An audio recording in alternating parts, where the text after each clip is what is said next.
Hello students, as we have done with the first and the second lesson and we are already on the third lesson. So before moving forward, मुझे लगता है एक बार हर lessons का recap हो जाना चाहिए, right, ताकि आपको जो भी छूट गया हो, जो भी स्किप हो गया हो, वो अच्छे से समझ सके।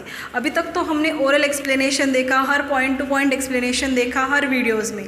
अभी यहाँ से what we are going to do, अभी जो टेक्स्ट बुक के हिसाब से लाइन टू लाइन एक्सप्लेनेशन देखेंगे, ऑलराइट, ताकि आपकी कोई भी लाइन, कोई भी वर्ड, कोई भी टॉपिक स्किप ना हो, कोई भी आपसे छूटे ना, ऑलराइट। सो हमारा फर्स्ट लेसन था nutrition in plants, means plants में जो न्यूट्रिशन होता है वो कहाँ से आता है और वो कहाँ स्टोर करके रखते हैं और उनका mode of nutrition in plants कैसे होता है वो देखने वाले हैं।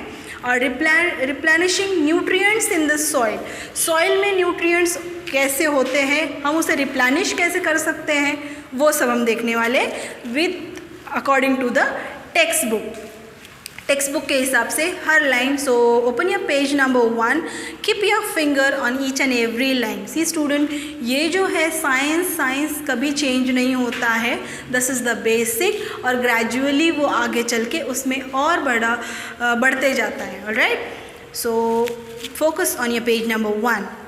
So all living things require energies to stay alive and carry out various life processes. आपको पता ही है, सभी अगर लिविंग है तो उसे न्यूट्रिएंट्स ही चाहिए, उसे एनर्जी चाहिए जीने के लिए, बढ़ने के लिए, right. So food provides energy, आपको पता है फूड हमें एनर्जी देता है, फूड ना हो तो हम ज़्यादा दिन तक ज़िंदा नहीं रह सकते, हमारी ग्रोथ नहीं हो सकती। Plants also need food to grow like other living organism, plants को भी फूड चाहिए, अगर वो को फूड नहीं मिला तो they will die, right. The process by which an organisms take in food, use it for its growth and utilize it to perform other vital activities called nutrition. Means जो भी food वो लेते हैं, जो उनका फूड है, which organism take food and it uses for its growth, and वो use करते हैं अदर एक्टिविटीज़, जो वाइटल एक्टिविटीज़ है, उसका जो न्यूट्रिएंट्स है वो रखने में, वो बिल्ड करने में वो उसे प्रोवाइड करते हैं, right. Such components of food such as, उसके अंदर अभी फूड में क्या, प्लांट्स में भी फूड है तो उसमें कंपोनेंट्स क्या है, components of food such as carbohydrate, protein, fats, vitamins and minerals are called nutrients. पहले जो था न्यूट्रिशन मिलता है, अभी ये जो है कंपोनेंट्स है उसके फूड के अलग अलग, जैसे हमें जो ग्रोथ के लिए एसेंशियल होता है, these components are called nutrients. In this chapter, we will learn how nutrition take place in plant. Plant में nutrition कैसे होता है? So modes of nutrition in plant. Green plants are the living organism, right? So which can prepare their own food with the help of sunlight. But there are some plants which get their food by the other mean. आपको पता है green plants अपना खाना खुद बनाते हैं, पर कुछ प्लांट ऐसे भी होते हैं जो खाना खुद नहीं बना सकते, वो अपने खाने के लिए दूसरे प्लांट पे, दूसरे होस्ट पे डिपेंड होते हैं, right. There are 2 modes of nutrition in plant. अभी आपको चार्ट दिखा होगा, चार्ट देखो आपके सामने, पेज नंबर 1, 2 मोड्स दिखाए गए हैं, autotrophic and heterotrophic, right. Autotrophic क्या है और हेट्रोट्रॉफिक क्या है, अभी हम वो देखेंगे। First we will move to the autotrophic nutrition. Autotrophic nutrition means what?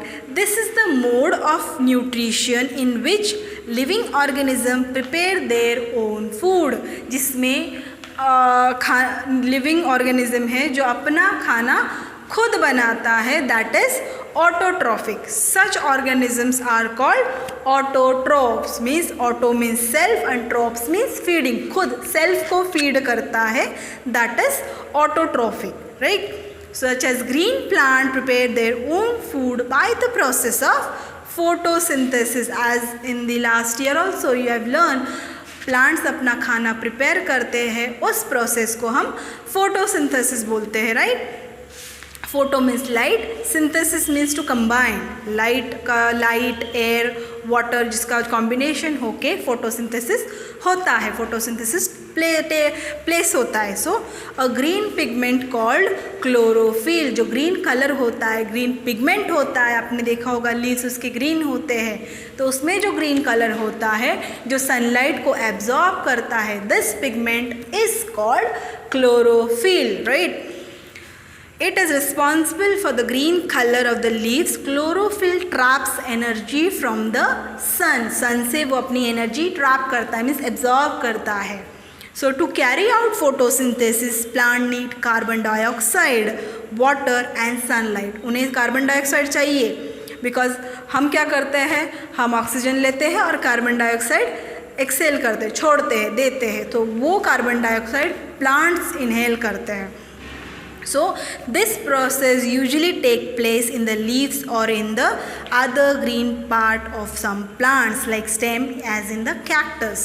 अभी ये जो प्रोसेस कहाँ होता है, लीव्स में होता है, बट आपको पता है डेजर्ट में, डेजर्ट प्लांट को लीव्स नहीं होते, सो उनका जो कैक्टस जो स्टेम होता है वहाँ पे उनका फोटोसिंथेसिस फॉर्म होता है. तो next that is carbon dioxide enters the leaf through small opening called stomata. आपने लास्ट ईयर भी पढ़ा होगा, जैसे कार्बन डाइऑक्साइड कहाँ से अंदर जाता है, हमें जो सांस लेना है दैट इज़ द नोज और द योर माउथ, वहाँ से एयर अंदर जा सकती है, बट इनके ऊपर स्मॉल पोर्स होती है, दैट इज़ अंडर साइड, उसके अंडर लीव्स के जो नीचे स्मॉल पोर्स होती है, it cannot be seen by your eyes, but microscope के नीचे आपको उसके छोटे छोटे जो पोर्स होते हैं, छोटे छोटे होल्स होते हैं, वो दिखाई देते हैं, दैट इज़ द स्टोमेटा. वहाँ से वो कार्बन डाइऑक्साइड अंदर लेते हैं. So this usually present on the under side of the leaves. Water which is observe by the root, अभी पानी भी ज़रूरी है, तो वो रूट एब्जॉर्ब करता है, reaches the leaves through xylem tissue where it reacts with the carbon dioxide in the presence of sunlight to produce glucose.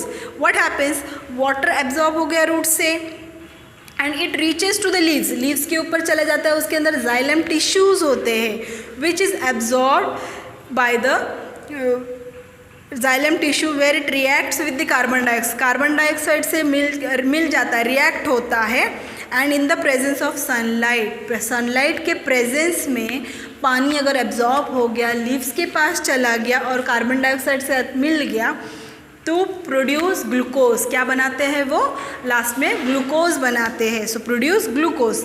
Now what happen to this glucose, glucose forms as a result of photosynthesis, is transported to various parts of the plant by the phloem tissue. पहले xylem tissue ने react किया, अभी क्या हो गया, जो glucose formed होता है फोटोसिंथेसिस से, वो transported to the various part, अलग अलग पार्ट्स में चला जाता है with the phylum tissues, and with the phylum tissue then oxygen gas is released in the process by as a product. अभी इसमें से क्या निकलता है, ऑक्सीजन वो बाहर छोड़ते हैं, उन्होंने उनका पूरा प्रोसेस हो गया, फोटोसिंथेसिस हो गया, और बाहर जो छोड़ते हैं that is oxygen gas. See like equations is given down side, and the activities photosynthesis कैसे होता है, वो एक्टिविटीज़ हमने एक अलग से वीडियो में की थी. वो एक्टिविटीज़ आप जब भी स्कूल आओगे तब हम करने वाले हैं, आपको बताया था. All the activities we will carry on, right. Next that is the importance of photosynthesis. Photosynthesis क्यों ज़रूरी है वो हम नेक्स्ट वीडियो में वर्ड टू वर्ड देखेंगे. Till here I hope everybody is clear with it. If you have skip up in the first video, so you will go you can understand much better word to word according to line with the textbook. Alright, so read the lesson, try to understand each and every concept explained over there.